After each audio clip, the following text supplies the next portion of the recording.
ಸರ್ವಜ್ಞಗೌಡರು ಸೋಲು ಒಪ್ಕೊಳ್ಳೋಕೆ ತಯಾರಿಲ್ಲ ಅವರು.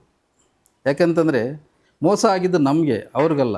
ಹೋದ ಬಾರಿ ಏನು ಚುನಾವಣೆಯಲ್ಲಿ ನಾನು ನಾಮಪತ್ರ ವಾಪಸ್ ಪಡೆದು ಅವ್ರಿಗೆ ಬಿಟ್ಟಿದ್ದೆ, ಈ ಸಾರಿ ಅವ್ರು ಬಿಡಬೇಕಾಗಿತ್ತು.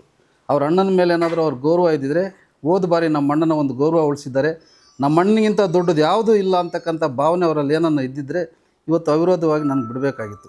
ಆದರೆ ಅವ್ರ ಅಣ್ಣ ಇದ್ದಿದ್ರೆ ನಾವು ಕೇಳ್ಬೋದಾಗಿತ್ತು. ಅದಕ್ಕೆ ಸಂಬಂಧಪಟ್ಟವ್ರನ್ನ ಕೇಳಿದ್ವಿ, ಯಾರು ಅವತ್ತು ಸಂಬಂಧಪಟ್ಟಿದ್ದಾರೆ, ಇಲ್ಲಿ ಯಾರು ಒಂದು ಉಸ್ತುವಾರಿ ವಹಿಸಿದ್ರು ಅವ್ರನ್ನ ಕೇಳಿದ್ವಿ.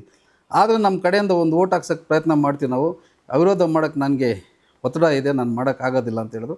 ಆದಮೇಲೆ ಅವ್ರ ಪಕ್ಷದ ಕೆಲಸ ಅವ್ರು ಮಾಡ್ಕೊಂಡಿದ್ದಾರೆ. ಇವತ್ತು ಹೇಳ್ತಾರೆ ಟೂರ್ ಕರ್ಕೊಂಡು ಹೋಗ್ಬಿಟ್ಟು ಅದು ಬಿಟ್ಟು. ನಮಗಿಂತ ಮುಂಚೆ PLD ಬ್ಯಾಂಕ್ ಚುನಾವಣೆ ಆಯಿತು, ಅವತ್ತೆಲ್ಲ ನಿರ್ದೇಶನ ಯಾರು ಕರ್ಕೊಂಡೋದ್ರು? PLD ಬ್ಯಾಂಕ್ ಚುನಾವಣೆಗೆ ನಿರ್ದೇಶನ ಯಾರು ಟೂರ್ ಕರ್ಕೊಂಡೋದ್ರು? ನಾವೇನೋ ಕರ್ಕೊಂಡೋಗಿದ್ವಾ? ಯಾರು ಕರ್ಕೊಂಡೋಗಿದ್ದು? ಇವತ್ತೇನು ಹೊಸದಾಗಿ ನಡೀತಾ ಇದೆಯಾ? MLAಗಳನ್ನೆಲ್ಲ ಕರ್ಕೊಂಡೋಗಿ ರೆಸಾರ್ಟ್ಗಳಲ್ಲಿ ಇಟ್ಕೊಂಡಿದ್ರಲ್ಲ, ಇದೇ ಕಾಂಗ್ರೆಸ್ ಅವರೇ ಶಾಸಕರನ್ನೆಲ್ಲ ಕರ್ಕೊಂಡೋಗಿ ರೆಸಾರ್ಟ್ ಇಟ್ಕೊಂಡೋಗಿ ಯಾಕೆ ಇಟ್ಟಿದ್ರು?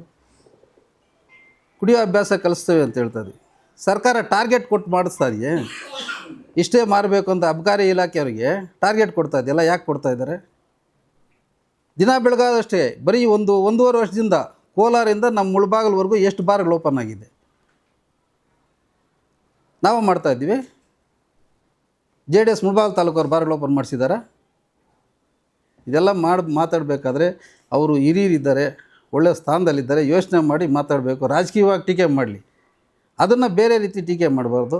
ಅದ್ರ ಜೊತೆಗೆ ಏನು ಡೆಲಿಗೇಟ್ಸ್ ಇದ್ದರು ಅವ್ರನ್ನೆಲ್ಲ ಕತ್ತಲು ಕೋಣೆಯಲ್ಲಿ ಇಟ್ಟಿದ್ರು ಅಂತೇಳ್ಬಿಟ್ಟು, ಈಗ ನಾಳೆ ನಾವು 9 ಜನ ಡೆಲಿಗೇಟ್ಸ್ ಇರ್ತಾರೆ ಈಗ ಆಲ್ರೆಡಿ ಇಲ್ಲಿ ಒಬ್ರು ಇದ್ದಾರೆ, ಇನ್ನು 9 ಜನ ಇರ್ತಾರೆ.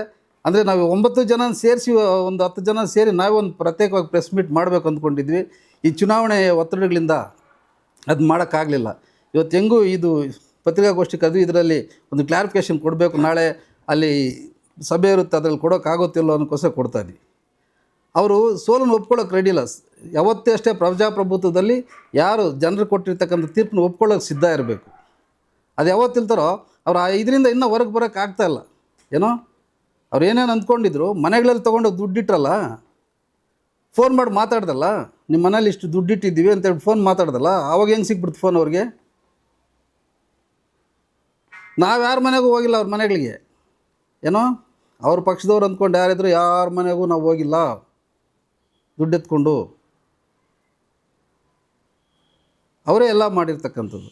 ಇದೇ ಏನು ನಾವು ಡೆಲಿಗೇಟ್ ಮಾಡಿರ್ತಕ್ಕಂಥ ಅಭ್ಯರ್ಥಿ ಅವರೇನೋ ಒಂದು ಪ್ರವಾಸಕ್ಕೆ ಹೋಗಿದ್ರೆ, ದೇವಸ್ಥಾನಕ್ಕೆ ಹೋಗ್ಬೇಕಂತ ಹೋಗಿದ್ರೆ ಮಧ್ಯದಾರಿನಲ್ಲಿ ಹೋಗ್ಬಿಟ್ಟು ಅವ್ರು ಹಿಡ್ಕೊಂಡು ಇಟ್ಕೊಂಡಿದ್ರಲ್ಲ, ಅಲ್ಲಿ ಗಲಾಟೆಗಳು ಬಿದ್ದು ಅವರು ಬಸ್ ಹತ್ತಿ ಬಂದು ಮತ್ತೆ ಬಸ್ ಹತ್ರ ಹೋಗಿ ಕಾಲು ಹಿಡ್ಕೊಂಡು ಎಲ್ಲ ಮಾಡ್ದಲ್ಲ. ಆ ಕೆಲಸ ನಾವೇನ ಮಾಡಿದ್ದೀವ? ನಮ್ಮ ಡೆಲಿಗೇಟ್ಸ್ ಏನಿದ್ರು, ಹೌದು ರಾಜಕಾರಣದಲ್ಲಿ ಸಹಜ ಇದು. ರಾಜಕಾರಣ ಬಂದಾಗ ಟೂರ್ ಹೋಗ್ತಕ್ಕಂಥದ್ದು ಇದು ಮಾಡ್ತಕ್ಕಂಥ ಇದು ಇವತ್ತಿಂದಲ್ಲ, ಮೊದಲಿಂದ ನಡ್ಕೊಂಬಂದಿದೆ. ಇವತ್ತು ಹೊಸದಾಗಿ ನಾವೇನು ಮಾಡ್ತಲ್ಲ, ಇಡೀ ರಾಜ್ಯ ಮಾಡ್ತಾಯಿದೆ. ಈ ಕೋಲಾರ ಜಿಲ್ಲೆಯಲ್ಲಿ ಪ್ರವಾಸ ಕಳಿಸಿದ್ರಲ್ಲ, ಕೋಲಾರ ತಾಲೂಕಲ್ಲಿ ಅವರೆಲ್ಲ ಎಲ್ಲಿ ಹೋಗಿದ್ರು? ಮಾಲೂರವ್ರು ಹೋಗಿರ್ಲಿಲ್ವ ಪ್ರವಾಸ? ಅಲ್ಲ, ಅವ್ರ ಕೈಯಿಂದ ರಕ್ಷಿಸ್ಕೋಬೇಕಾದ್ರೆ ನಾವು ಒಂದು ಕಡೆ ಇಟ್ಕೋಬೇಕಾಗ್ತದೆ. ಈಗ ನಾವು ಅಲ್ಲಿ ಇಟ್ಕೊಂಡೆ ಇಲ್ಲಿ ಮನೆಗಳಲ್ಲಿ ದುಡ್ಡುಗಳು ಎತ್ಕೊಂಡೆ ಕಂತೆಗಳು ದುಡ್ಡು ಇಡ್ತಾ ಇದ್ದಾರೆ. ಇಲ್ಲಿದ್ದಿದ್ರೆ ಏನು ಪರಿಸ್ಥಿತಿ?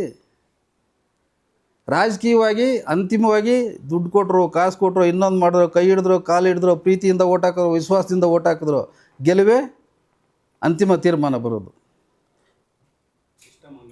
ಹೌದು.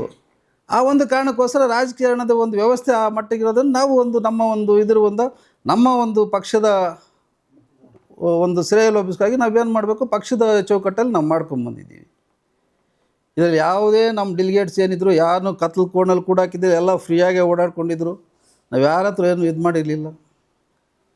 ನೀವಿನ್ನು ಅವ್ರ ಹೆಂಡ್ತಿನೇ ಫೋನ್ ಮಾಡೋಕ್ಕೆ ಅವಕಾಶ ಇಲ್ದಿರ ಇಟ್ಟಿದ್ರಿ ನೀವು. ನಮ್ಮ ಡೆಲಿಗೇಟ್ಸ್ ಯಾವ ಥರ ಕೇಳಿ, ಅವ್ರ ಮನೆಗಳಲ್ಲಿ ಕೇಳಿ ಬೇಕಾದರೆ ಎಲ್ಲ ಪ್ರತಿ ದಿವಸ ಅವ್ರ ಮನೆಗಳಲ್ಲಿ ಎಲ್ಲರ ಜೊತೆನೂ ಮಾತಾಡಿದ್ದಾರೆ. ಆದ್ದರಿಂದ ಇದನ್ನೆಲ್ಲ ಬಿಡಬೇಕು. ಈ ಒಂದು ಮನಸ್ಥಿತಿಯಿಂದ ಬದಲಾವಣೆ ಆಗಬೇಕು.